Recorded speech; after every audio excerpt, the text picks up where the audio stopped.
Estamos en contacto, Carla, al parecer, con un entrevistado. Sí, Marcelo Lagos, no sé si ya me escuchas. Te escucho muy bien, Carla. Muy buenas tardes. Ahí estás, Marcelo, ya te vemos. Bueno, tú nos podrías contar un poco, mira, ha habido bastante cifras encontradas respecto de este sismo que se ha sentido en México, pero lo estarían fijando en este momento en 7,8 grados en la escala de Richter. Eso es una intensidad bastante alta. No sé si tú nos puedes contar para poder dimensionar un poco qué podría haber pasado en México y qué información manejas tú.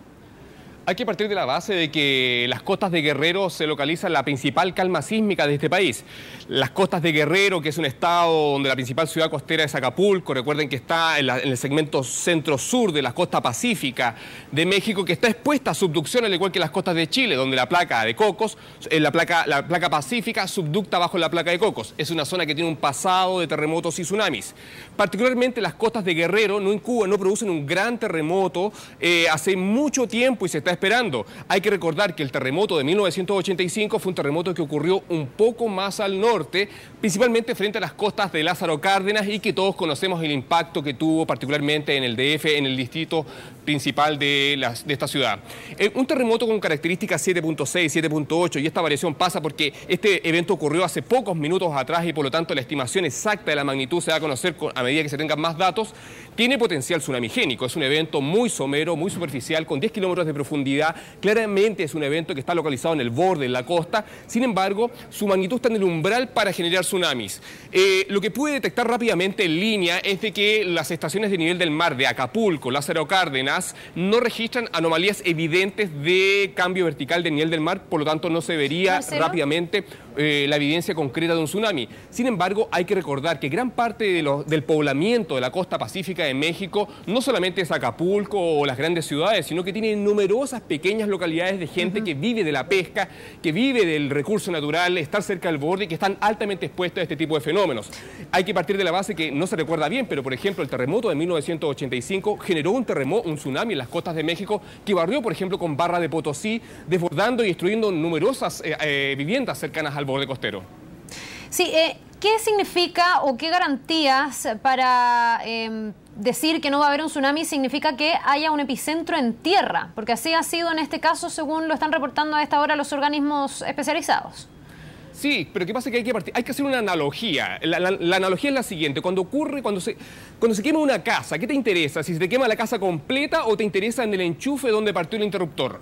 La verdad es que a mí no me interesa el enchufe donde fue el cortocircuito. A mí lo que me interesa es si se quema la casa. En este caso es lo mismo. No me interesa el epicentro. Lo que me interesa es el área de ruptura, la casa completa. Y en la práctica hoy día el epicentro puede ser continental en el borde costero, pero el área que rompe todo el segmento por su profundidad claramente tiene que tener una componente de deformación vertical de fondo oceánico. Ahora bien, la magnitud de esa deformación de fondo oceánico se asocia directamente a la posibilidad concreta de generar un tsunami. La magnitud 7.6, 7.8 tiene potencial tsunamigénico. Ahora, eso no quiere decir que se vaya a generar un evento destructor. Quizás el evento va a ser solamente registrado instrumentalmente, pero hay que partir de la base que las estaciones del nivel del mar en las costas no están localizadas donde están las pequeñas aldeas de gente pobre que vive en el borde costero pacífico de México, sino que están en los principales puertos como Acapulco y Lázaro Cárdenas, que están más al norte.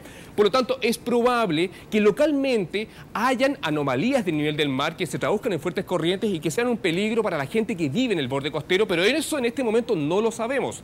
Lo que sí sabemos es que los principales puertos no registran anomalía del nivel vertical de tsunami comprobado y por lo tanto hay que estar alerta.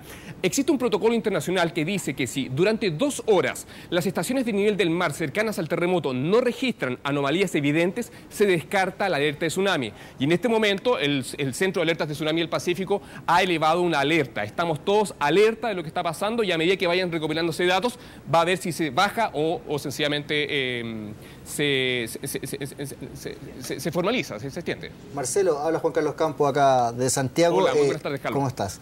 Oye, tú hablabas que en esa zona había una calma sísmica. Para explicarlo un poquitito, ¿podemos comparar lo que ocurrió en el norte? O sea, lleva muchos años esta zona sin que ocurra un gran sismo, un gran terremoto. ¿Es la zona que quizás los mexicanos estaban esperando, que podría haber un gran evento sísmico en esta zona de Guerrero?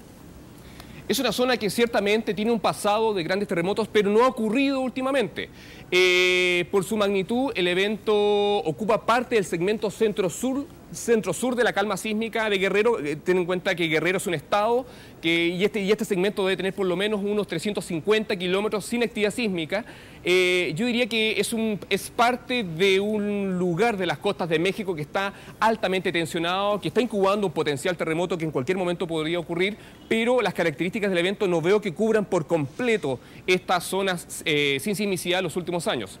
Hay que partir de la base de que las costas de México, si bien tienen una historia de los últimos 500 años, ¿cierto?, y de sus grandes civilizaciones aztecas y mayas, de grandes terremotos, no tienen una claridad concreta de grandes tsunamis en el borde. Sin embargo, al igual que Chile, al igual que las costas de Japón, ellos están expuestos a una zona de subducción que no tiene mucho de diferente con la nuestra o la de Japón, y por tanto también podrían tener grandes tsunamis. Un punto clave en este caso, Marcelo, es saber efectivamente cómo es el terreno en el cual están emplazadas las ciudades allá en México. El 85 ocurrió que, a pesar de estar lejos del epicentro, Ciudad de México se vio muy dañada.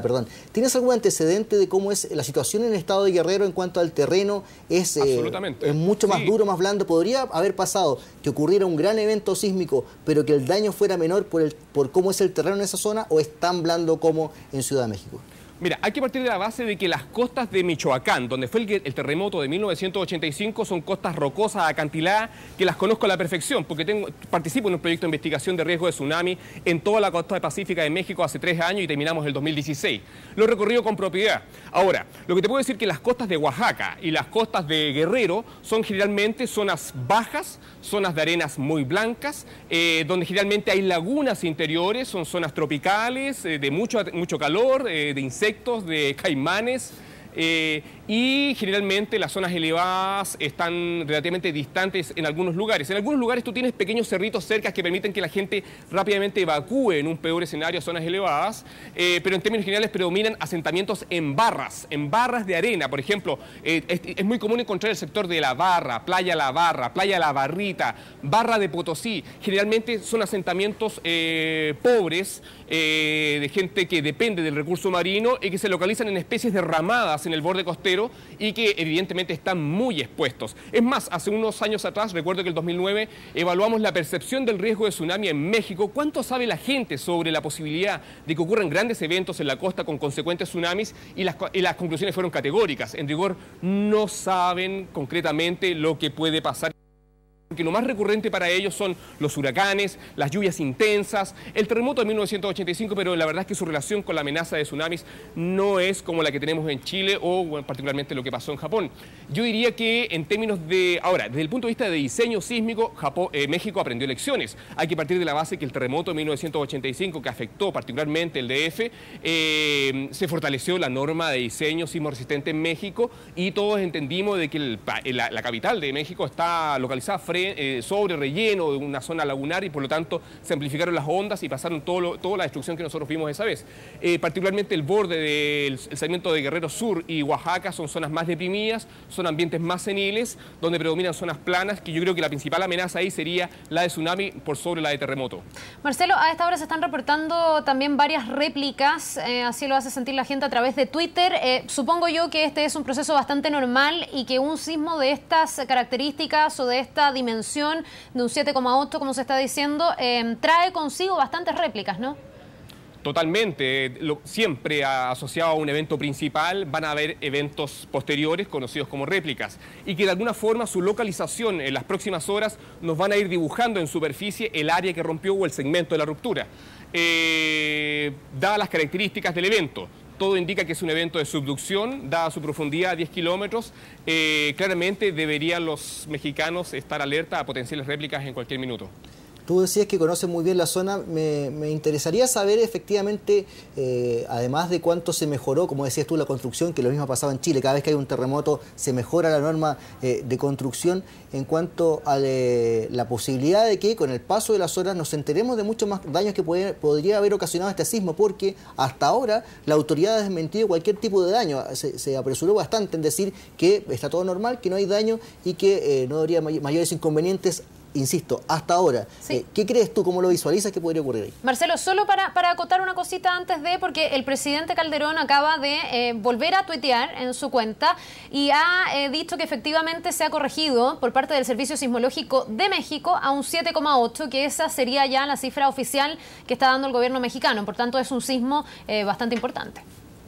Sí, ciertamente, Carla, hay que partir de la base que ya con un evento 7.5 el potencial de generar un tsunami es elevado, incluso destructor, pero todo va a depender de las características del lugar, las configuraciones de la costa. Un tsunami tiene un comportamiento diferenciado al llegar al borde costero y eso depende de la combinación de múltiples factores, particularmente las costas pobladas de México, principalmente, sobre todo las poblaciones de mayor densidad, se localizan en zonas muy planas, en pequeñas bahías ampliamente expuestas. Ahora, particularmente respecto a mi experiencia de la tipología de construcción en el borde costero de Oaxaca y Guerrero, lo que yo percibo es de que, bueno, los contrastes son gigantescos entre ricos y pobres. Si bien es altamente probable que se haya fortalecido la norma de diseño sismo resistente, tengo la sensación de que en temas de fiscalización, en rigor, cada uno construye como puede. Y si, dadas las características del evento y su potencial intensidad en el borde costero, es altamente probable que tiene que haber habido algún grado de destrucción. El detalle fino desconozco, porque sí, tú me estás encontrando ahora en Valparaíso, pero la verdad es que, como yo sé que construyen allá, es probable que haya daño. Como tú decías, por ahora es solo la alerta de tsunami, están todos los organismos atentos a seguir evaluando la situación, evaluando los datos que se obtienen. La zona donde ocurrió es turística, puede haber chilenos incluso en esta zona. ¿Cuál sería la recomendación? Mandar un mensaje de texto a alguien que esté ahí en la zona. Por ejemplo, en cuanto a que hubiera un tsunami. ¿Hay zonas como en Chile que es fácil alejarse de la costa y subir? ¿O en el caso de estar en un edificio grande, en un hotel grande, sería mejor subir hacia la azotea del edificio porque es mucha la distancia que hay para protegerse de una ola de tsunami que insisto, por ahora no está anunciada que vaya a ocurrir, pero se siguen evaluando los datos? Has tocado un tema muy importante, Juan Carlos, porque mira, la verdad es que esta es una zona que tiene un alto potencial de un evento importante. Ocurrió un 7.8 ahora y la verdad es que yo diría que también hay incertidumbre. Esto puede ser el evento principal, pero también puede ser el precursor de otro evento que venga más grande. Ante la incertidumbre, claramente hay que tomar medidas. Y si tenemos compatriotas en las costas de México, claramente no sería malo estar muy alerta al respecto. ¿En qué sentido? Depende. Los asentamientos tienen comportamientos diferenciados. Hay gente que se localiza en zonas muy planas y evidentemente es sumamente complejo escapar si yo vivo en una barra y al otro lado a mi espalda, hacia el interior, tengo una laguna infectada de caimanes. Ese es un tipo de ambiente común en las costas tropicales de México.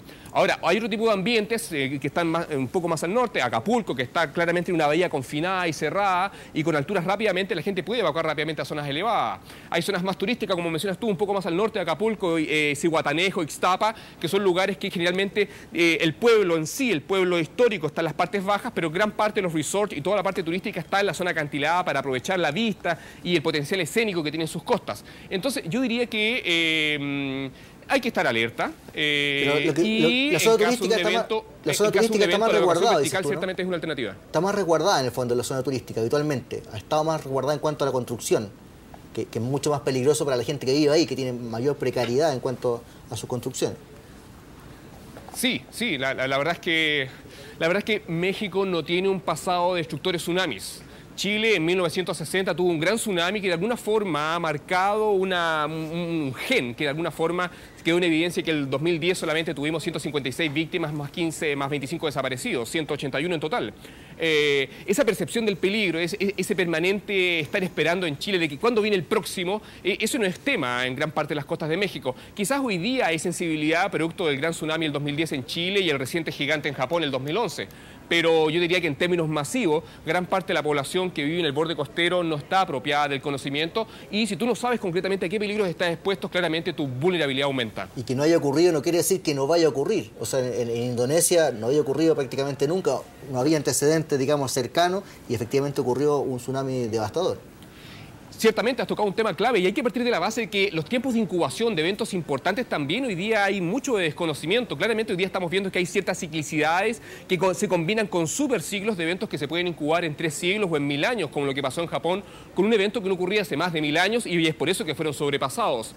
Hay que partir de la base que las grandes civilizaciones de Mesoamérica y particularmente aztecas y mayas vivían en zonas elevadas, no vivían en el pasado en zonas bajas donde había zonas malsanas, con insectos, con enfermedades, con cocodrilos, etcétera, y gran parte de los tsunamis que pudieron haber ocurrido en el pasado, en época prehispánica, no fueron registrados porque ellos no estaban en la costa, estaban arriba, en las zonas altas. Por lo tanto, el pasado y la prehistoria concretamente de grandes terremotos y tsunamis en México es en gran parte incierto y recién estamos desarrollando trabajos liderados por María Teresa Ramírez de la UNAM, donde estamos trabajando con paleosismología mediante excavaciones, con geología de tsunamis y evidencias de hundimientos asociados a grandes terremotos en toda la costa pacífica de México, tratando de descifrar realmente cuál es la recurrencia y ciclicidad de este tipo de eventos y qué hace tan particular a México para que no hayan ocurrido en tanto tiempo.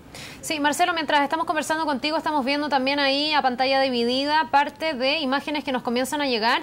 Esto es un puente que obviamente ha sufrido daño, Juan Carlos, evidentemente. No ha caído, pero sí ha tenido una especie de fractura, lo que nos habla también de la magnitud que ha tenido este sismo. También se está informando, por ejemplo, por parte del alcalde de Ciudad de México, Marcelo Ebrard, que dijo que los servicios estratégicos de la capital funcionan, como por ejemplo el agua y el tren subterráneo, pero que de todas maneras se ha empezado a revisar algunos inmuebles que tienen algunos cortes, vidrios rotos, incluso inclinación, está diciendo él. Esto ya, Marcelo, nos empieza a hablar de algunos daños, como tú decías, claramente un sismo de esta magnitud tiene daños. Afortunadamente no se han reportado víctimas fatales, pero sí hay construcciones que han sido afectadas. No sabemos todavía un catastro oficial ni cuántas, pero esto concuerda bastante con la fuerza de este sismo. Y tú decías, hace tiempo se espera un gran sismo en la zona. Este no es definitivamente ese sismo, ¿no? ¿Y cuántas posibilidades hay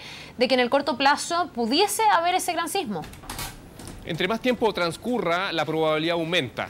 Sin embargo, hay que destacar de que el hecho de que exista una calma sísmica, en este caso la calma sísmica de Guerrero, no quiere decir que el próximo terremoto o el terremoto que venga tenga que ocupar exactamente ese espacio. Ya lo vimos acá en Chile que la calma sísmica Constitución-Concepción, que es el segmento que rompió el 20 de febrero de 1835, que esperábamos todos que ahí ocurriera el terremoto, el 2010 fue mucho más grande y ese terremoto del área de ruptura fue más grande que la calma sísmica de 1835. En rigor, el segmento que rompió el 2010 en Chile involucró la parte norte del segmento del terremoto de 1960, se comió por completo la ruptura de 1928, el terremoto de Putú o Talca en las costas, parte del 85 y el segmento sur de la ruptura de 1906. En rigor, el concepto calma sísmica también está discutido y no quiere decir que sea una premisa. Es un lugar que tiene sismicidad pasada, que tiene tsunamis pasados, pero que en rigor ha pasado mucho tiempo sin eventos concretos en las últimas décadas y por lo tanto tiene un potencial. Ahora, que este evento se localiza en el segmento centro-sur de esta calma sísmica. Por lo tanto, no ha cubierto todo el área que estamos esperando que rompa. Sin embargo, yo, rescatando lecciones particularmente de lo que pasó en Japón y de lo que pasó en el Océano Índico el 2004, como mencionaba Juan Carlos, siempre estaría alerta ante un peor escenario incluso. Y esa creencia que yo me imagino que tiene algo de razón, pero que no es concluyente, de que cuando la Tierra se mueve y cuando hay estos sismos, la verdad es que la Tierra libera energía y por tanto estamos más lejos de que se pueda producir un sismo de proporciones como el que se espera. ¿Es cierto? ¿Pasa eso? ¿Es bueno que haya este tipo de sismos que no son tan dañinos como si viniera un gran terremoto? ¿Qué pasa? El concepto gran terremoto, en rigor estamos hablando de temas de magnitudes. Cuando hablamos de eventos gigantes estamos hablando sobre 9, el evento de Tohoku en Japón fue un gigante. El evento de Chile, un 8.8, fue un evento grande, importante, pero no fue gigante. El evento de 1960 en el sur de Chile sí fue un evento gigante, un 9.5. La verdad es que en ese margen, en ese orden de magnitud, un 7.8 pasa a ser un evento grande, pero no gigante. Si el tema es que los niveles de exposición ante este tipo de fenómenos son diferenciados. No es lo mismo un país que tiene una norma de diseño sismo resistente robusta, como Chile o Japón, a un país que quizás todavía hay trabajo que hacer en el tema de fiscalizar que se cumplan estándares de diseño sismo resistente y que aseguren la seguridad de las personas.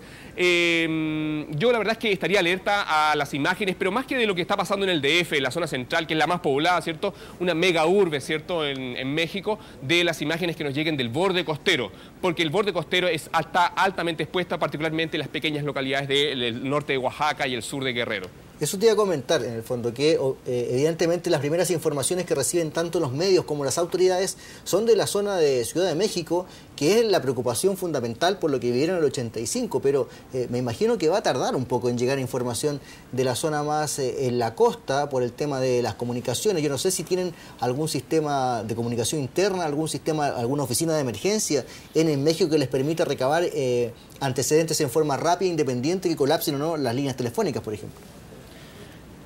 Yo creo, de acuerdo a lo que sé, es que se están haciendo esfuerzos, pero también hay tareas pendientes. A diferencia, por ejemplo, Chile tiene un sistema de monitoreo de estaciones de nivel del mar de alta densidad. Gran parte de las ciudades costeras de Chile tienen mapas de peligro de tsunami que te permiten diferenciar el peligro y estar preparados para futuros eventos. Yo doy fe que en México, particularmente en la costa pacífica de México, solamente puntuales lugares tienen algún tipo de mapa que les permita entender realmente la magnitud del peligro. Es un tema que está en desarrollo, particularmente en las costas de este país. Acaba de tuitear de nuevo el presidente Calderón, que dice que no hay daño en el DF. Insiste con el tema del DF. Vimos que sí, efectivamente había algunos daños. Él dice que no le han reportado ningún tipo de daño, pero como insisto, hay que esperar las informaciones de la zona más cercana al epicentro de este terremoto. Marcelo, yo creo que cuando ocurre este tipo de cosas, todos los chilenos sobre todo nos interesamos mucho de qué está ocurriendo con un terremoto, pero lo importante es sacar lecciones en el fondo de lo que ocurre allí. Tú decías que esta es una zona que tenía una calma sísmica. Yo te decía hace un rato que es similar a lo que ocurre en el tema del norte de nuestro país. ¿Es la clave establecer científicamente que hay una zona donde podría ocurrir algo y estar preparados, que esa preparación no es generar alarma ni mucho menos, sino que estar alerta a algo que tarde o temprano va a ocurrir? Mira, acá independiente del concepto calma sísmica, porque claramente ese concepto hoy día está en duda, pero lo que quiero precisar y que a la gente le quede muy claro es de que particularmente los países ribereños del Océano Pacífico están expuestos a una zona de subducción donde una placa oceánica se trata de introducir permanentemente bajo una placa continental. Eso genera acumulación de tensión que con el tiempo se libera mediante terremotos, y si los terremotos son cercanos a la costa continental o con epicentro submarino, pueden generar destructivos tsunamis. Por lo tanto, siempre debemos estar alerta. No debemos subestimar las zonas de subducción. No porque en un lugar no hayan ocurrido, no han ocurrido, pueden ocurrir. En rigor, donde no ha ocurrido es donde viene el próximo. Esa es la apuesta que tenemos que hacer, porque en la práctica hay que tener en cuenta que el poblamiento de las costas pacíficas del continente americano son totalmente tardíos. Los españoles cuando llegan, los hispanos europeos cuando llegan a conquistar parte de América, esto es a mediados del siglo XVI. Pero ¿qué pasó antes de mediados del siglo XVI? ¿Cuántos terremotos importantes con tsunamis hemos tenido en las costas de América y particularmente de todo el planeta? En rigor, el conocimiento detallado del comportamiento de este tipo de eventos es en gran parte desconocido, y ese es un desafío gigantesco para la ciencia. Llama la atención, Marcelo, que el presidente Felipe Calderón haya tan prontamente descartado la posibilidad de víctimas o de daños. Y lo decíamos con Juan Carlos, siempre en una situación de sismo, sobre todo en un sismo importante como este, se genera un caos y hay que ir recabando la información de a poco, porque obviamente en un comienzo no se tiene un panorama muy claro de qué es lo que ha ocurrido, y por eso es que ahora estamos viendo que se empieza a reportar daños en algunos edificios. Hemos visto también la imagen de ese puente. ¿No sientes tú que fue como demasiado rápido el salir a decir que no hay víctimas, por ejemplo? Desconozco cuál será el protocolo que maneja y los asesores que tiene el Gobierno de México en el tema. Yo creo que sencillamente lo hace para mantener la calma de la población en términos generales, pero yo te garantizo que, dadas las características del evento, debería haber algún tipo de daño, esperemos que menor, y probablemente anomalías de nivel del mar en la zona epicentral, cercana a la ruptura. Esperemos que así no sea y esperemos que esté equivocado, pero la verdad es que no voy a cuestionar la política de comunicación. No, yo te lo pregunto en general, en realidad, no por el protocolo. No, siempre... Sí, ciertamente coincido contigo que hay que irse con mucha calma, porque claramente, generalmente estamos hablando de países que tienen grandes costas, que el tema comunicacional no es en tiempo real, y es probable que en pequeñas caletas costeras, quizás aisladas incluso, hayan pasado cosas que en este momento no tenemos antecedentes. Hay que irse con calma y... a medida que pasan los minutos, las horas, vamos a tener mayor antecedente y con propiedad se va a poder opinar. Lo que sí que claramente coincido y entiendo la preocupación de las autoridades de México, que el DF concentra casi al 60-70% de la población de todo el país, y es por eso que es importante también quizás transmitir y comunicar que las cosas están relativamente bien en la capital. Marcelo, escuchemos un momento al presidente de México, Felipe Calderón, que está dirigiendo el país en este momento. Como es todas las obras que tienen que ver con el río Santa Catarina y los ejes o el par vial más bien, Morones Prieto y Constitución. Mariela, ¿tú me puedes pedir por mi Ha mencionado ya tanto el ingeniero Luege como el señor gobernador. Eran declaraciones del presidente mexicano Felipe Calderón sobre las consecuencias que ha tenido este sismo de magnitud 7.8, como el propio primer mandatario venía señalando. Vamos a proseguir con imágenes, aún sin editar, imágenes en bruto, como decimos popularmente, para que usted...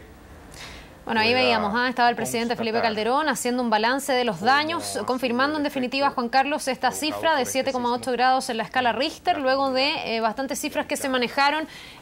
Nuevamente, el Servicio Geológico de Estados Unidos estaba bastante acertado, se había dicho 7,9 en un comienzo, así se dio la alerta, se ha rebajado apenas una décima, 7,8 grados es lo definitivo en la escala Richter, y estamos viendo distintos videos que muestran los momentos de tensión que se vivieron, cómo la gente comenzó a evacuar, la gente se volcó a las calles, salió desde sus oficinas. También se reporta en Twitter, mucha gente dice que estaba, por ejemplo, en hoteles que fueron evacuados. Tú mismo dices en las zonas costeras donde hay una mayor preocupación. Bueno, ahí a la gente se le evacuó, se le entregó todo el protocolo de seguridad pensando en las posibilidades de que el sismo fuera mayor o que hubiese un tsunami. Eso hasta este momento no se ha producido, no está descartado, pero por lo menos no habría condiciones que hagan prever que eso ocurra. Sí nos decía Marcelo Lagos que puede haber algún tipo de anomalía en el mar, que puede haber algún tipo de marejada o de algún movimiento distinto en el océano, porque esta es una zona costera donde se ha sentido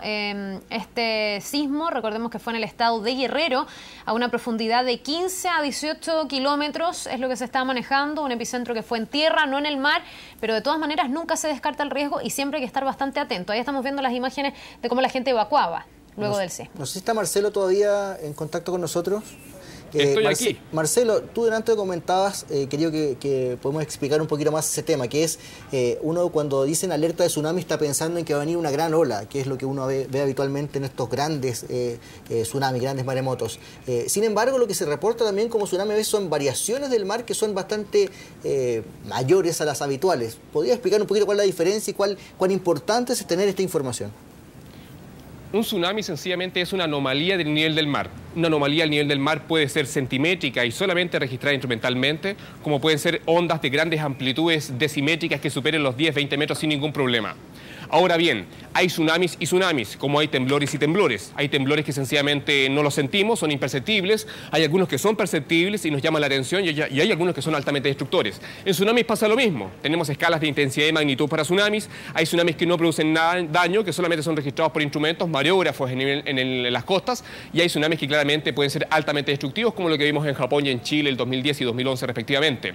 En rigor, tsunami es una perturbación del nivel del mar, producto de un agente externo, principalmente terremotos en zonas de subducción. El epicentro, sea continental o costero o sencillamente submarino, en rigor es independiente, porque con un evento tan superficial quiere decir que rompió un segmento en costa. Y si hay deformación vertical del fondo oceánico, independiente que el epicentro sea continental, tenemos tsunami. Hay que partir de la base que, por ejemplo, para que se hagan una idea, todos en Chile, el epicentro del terremoto de 1960 es absolutamente continental, el epicentro. Pero el tsunami generado barrió con gran parte del centro-sur de Chile y mató a 61 hawaianos y a más de 140 japoneses. En la práctica, bórrense de la cabeza, sáquense el filtro de que un epicentro, si es continental o es oceánico, produce o no produce tsunami. Si es costero, sea continental o con epicentro submarino, va a generar tsunami y hay que estar alerta porque en la práctica todo depende de un conjunto de parámetros de la peligrosidad de este tipo de eventos. Ahora, un evento 7.8 está en el umbral de generar un tsunami. Puede ser que sencillamente no pase nada y maravilloso, ¿cierto? Y seguimos, ¿cierto?, con nuestros compatriotas en México, pero en la práctica hay que estar alerta, en rigor, y para bajar una alerta de tsunami tienen que pasar por lo menos 2 horas en que los instrumentos localizados en la costa no detecten ninguna anomalía importante que permita dar o bajar una alerta. Eso te iba a preguntar, 2 horas y ahí nos podemos quedar tranquilos si es que no se ha suscitado ninguna anomalía, ningún tsunami.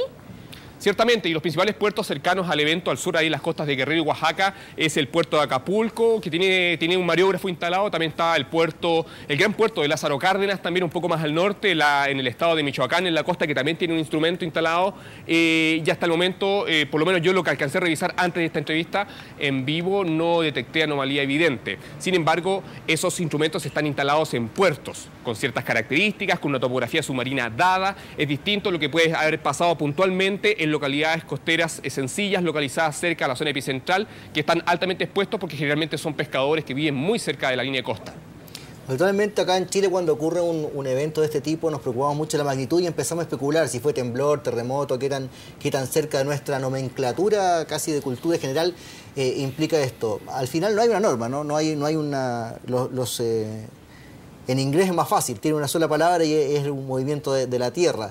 En este caso, depende de cuánto daño haga, de la magnitud que tenga, cuál es tu postura, porque efectivamente yo he escuchado a algunos que hablan de la cantidad de daño, que tienen la postura de que depende de cuánto daño haga, y otros que lo consideran básicamente establecen un límite con la magnitud.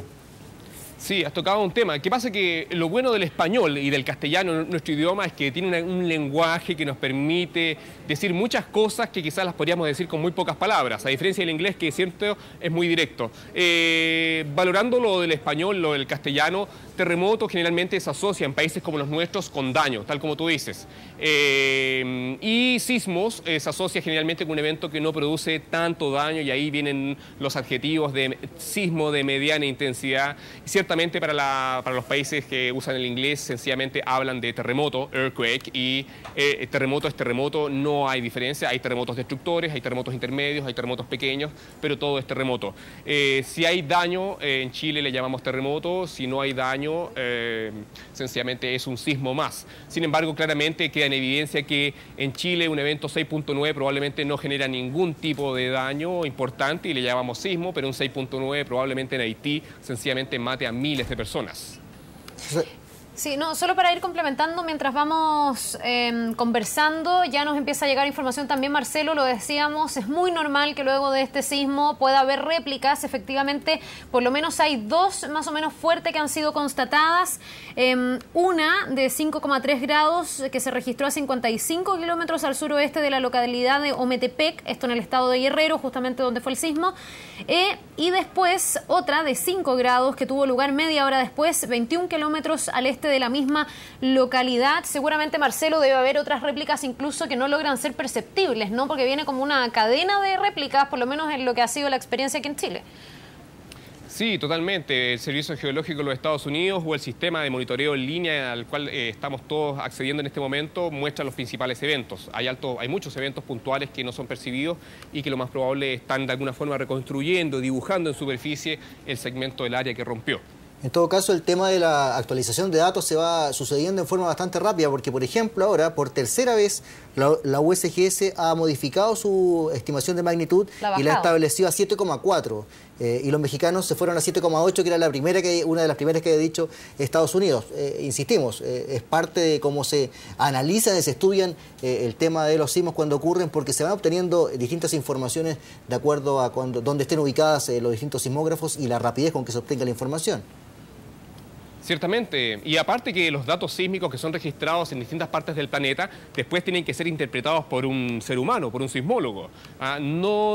Primero que nada se hace una estimación instrumental de acuerdo al comportamiento de las ondas que son registradas, pero una vez que se va logrando tener más antecedentes, estos datos tienen que ser registrados por un ser humano también interpretado, en este caso son los especialistas, los sismólogos, y con propiedad, a medida que pasa el tiempo, la magnitud va a ir precisándose y eso te lo garantizo, así siempre es. Es un punto clave, a veces se nos olvida, a veces pensamos que mientras más tecnología es mejor.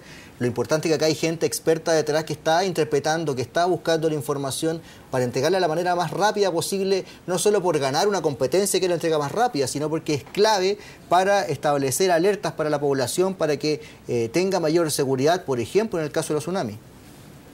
Y más que competencia, hay que partir de la base que estos son problemas de desarrollo. En países como los nuestros es prioritario tener redes densamente instaladas en las costas, en las zonas interiores, en las zonas elevadas, de modo de tener la mejor estimación que realmente permita algún día fortalecer el sistema de alerta temprana y decirte con propiedad una magnitud lo más aproximada posible y la posibilidad concreta de generarse o no un tsunami. Ese es un desafío que tenemos en países como los nuestros, pero ya vimos que incluso Japón, el 11 de marzo del 2011, fue sobrepasado por grandes ondas, sencillamente casi 20.000 víctimas ya. En la práctica, este es un problema planetario, donde claramente tenemos que mirar con respeto a las zonas de subducción y avanzar desde el punto de vista de la ciencia, de modo de tener comunidades costeras y comunidades en términos generales capaces de convivir con la permanente amenaza de terremotos y tsunamis en el mundo.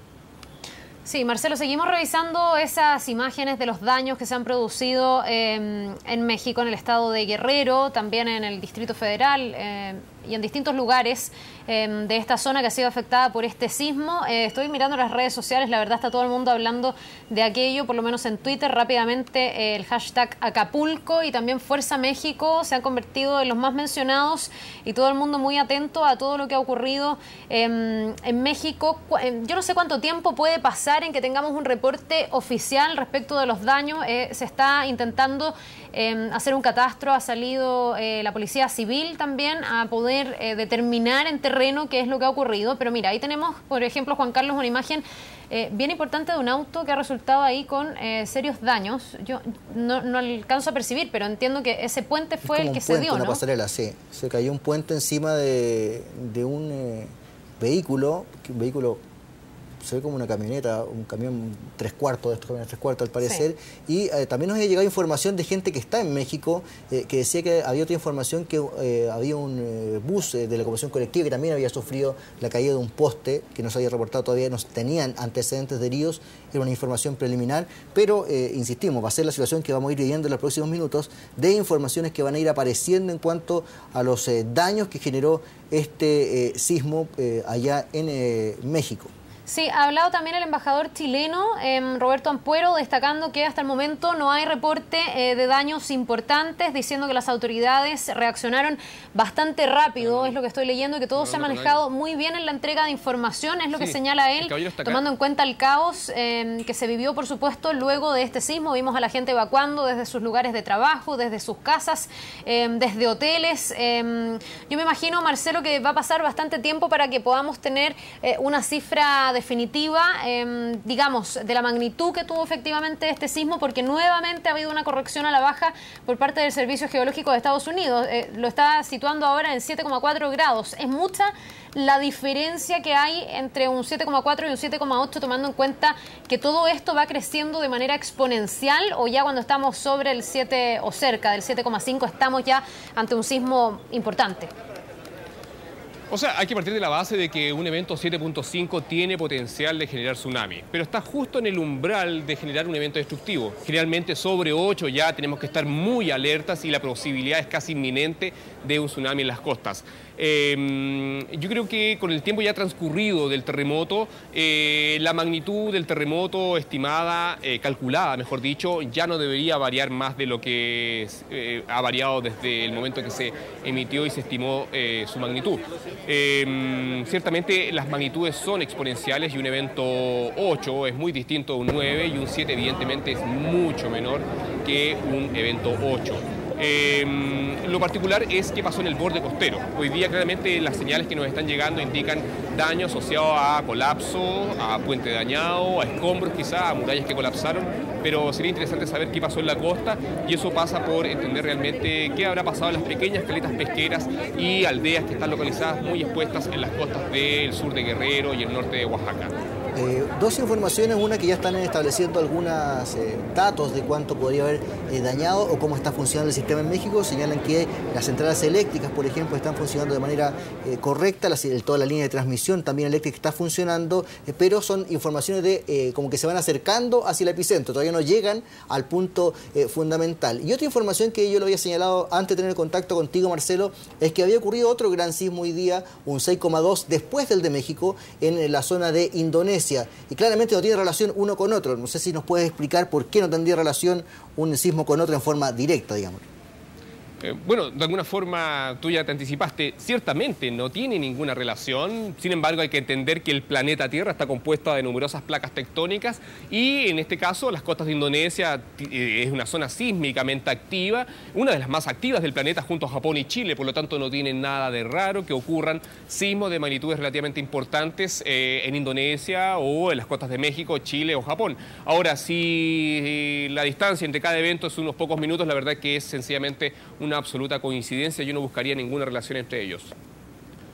Y así también hay un tema que ha surgido, que va surgiendo en estos días, que comienzan las especulaciones de cuándo podría ocurrir un terremoto, gente que empieza a hacerle caso a páginas que terminan hasta con fecha, cuándo puede ocurrir. Científicamente eso es absolutamente imposible. Yo creo que la preocupación mayor nuestra, en vez de preocuparnos de eso, es establecer cuál es lo más seguro que vamos a hacer cuando ocurra, más allá de saber cuándo ocurre o no, porque hasta ahora no es posible saberlo, ¿no, Marcelo?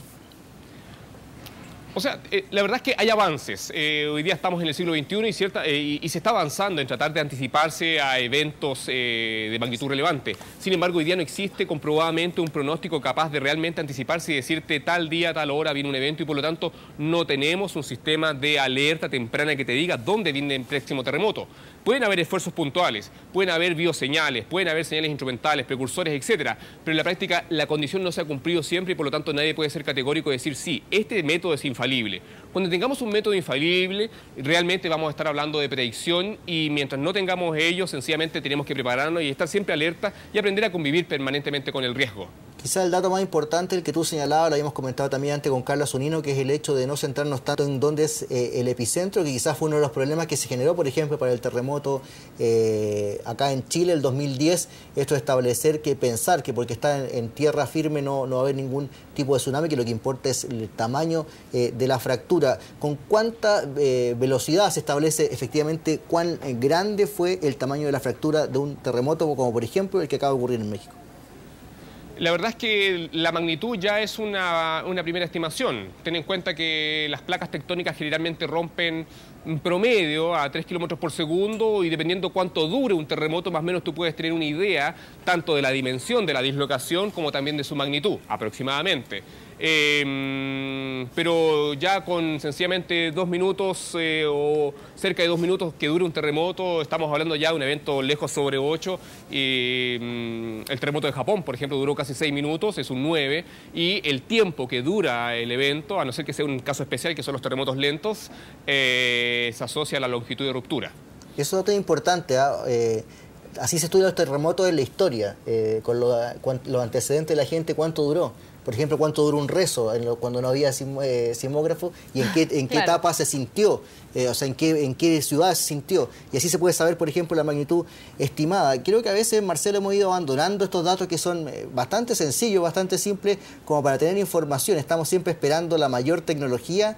Sin embargo, en un país como Chile deberíamos estar más acostumbrados al dato más sencillo de saber cuánto tiempo ha durado y establecer en esa duración la verdadera magnitud que tiene un evento sísmico. Totalmente de acuerdo. Los eventos están en la historia y por ello no debemos olvidar. Permanentemente debemos estar educados y sencillamente conmemorar que han ocurrido estos eventos en el pasado y por lo tanto volverán a ocurrir en el futuro, por siempre.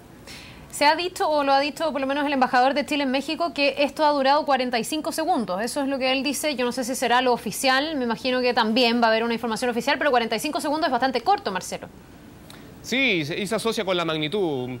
Pero en Ciudad de México. Yo creo que ya con 45 segundos, con un evento inferior a 7.5, la posibilidad de un tsunami importante en la costa disminuye de forma importante y sencillamente hay que estar alerta sencillamente a los informes que va a hacer el gobierno oficial de México respecto a si pasó o no algo en el borde costero de México y lo más probable es que la destrucción asociada al evento es de magnitud, es menor y se asocia principalmente a todo tipo de construcción que no cumpla con un estándar de diseño sismo resistente. ¿Comparado a qué es esa zona? Acá para los chilenos, la gente que no conocemos esa zona. Depende, porque por ejemplo las costas de Oaxaca, el norte de Oaxaca, tengan en cuenta que México tiene una costa extensa expuesta al Océano Pacífico y gran parte del chileno generalmente se va a la costa atlántica, que es más turística, hagámoslo así, pero la costa pacífica tiene un atractivo que es interesante, que se expone al Océano Pacífico. Por el sur está el estado de Chiapas, después viene, que limita con Guatemala, luego viene Oaxaca, ¿cierto?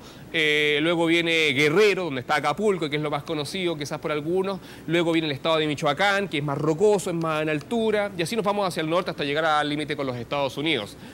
Particularmente el norte de Oaxaca es un espacio geográfico generalmente muy deprimido, está muy erosionado, son zonas planas, llanas, tropicales, con palmas, arenas blancas, muchas barras de arena y lagunas interiores. Generalmente los asentamientos están localizados entre la playa, entre el océano, la barra de arena con palmas y al otro lado están las lagunas, luego los cerros llegan más arriba. Y a medida que nos vamos hacia el norte, ya entrando al estado de Guerrero, el borde costero, desde el punto de vista de su geografía, empieza a variar en altitud. En algunos lugares hay cerritos que llegan hasta el borde y que te permiten rápidamente evacuar en caso de olas de tsunami. Y gradualmente hay pequeñas bahías y playas que están muy expuestas, particularmente la gente que vive sobre barras. El tipo de construcción depende. La verdad es que todo depende pero en promedio la verdad es que hay mucho de autoconstrucción.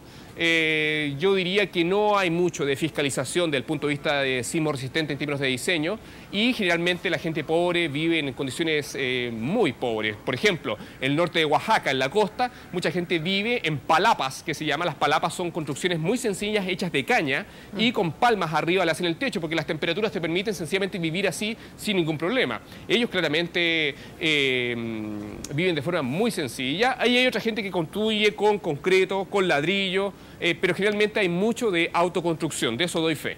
Marcelo, estamos viendo una imagen, Juan Carlos, tú la estás viendo ahí, bien impresionante, ¿eh? Esto es una piscina, yo desconozco en qué ciudad, pero se ve fuerte cómo se mueve el agua, cómo se sale desde dentro de la piscina y la cámara cómo se mueve de fuerte, mira tú. Sí, incluso salen olas, es como un laboratorio de tsunami, eso es lo que ocurre en el mar cuando la fractura de la tierra en esta zona de subducción toca en la fosa marina. Eso es lo mismo que provoca en el fondo del mar, que es lo que termina ocasionando los tsunamis.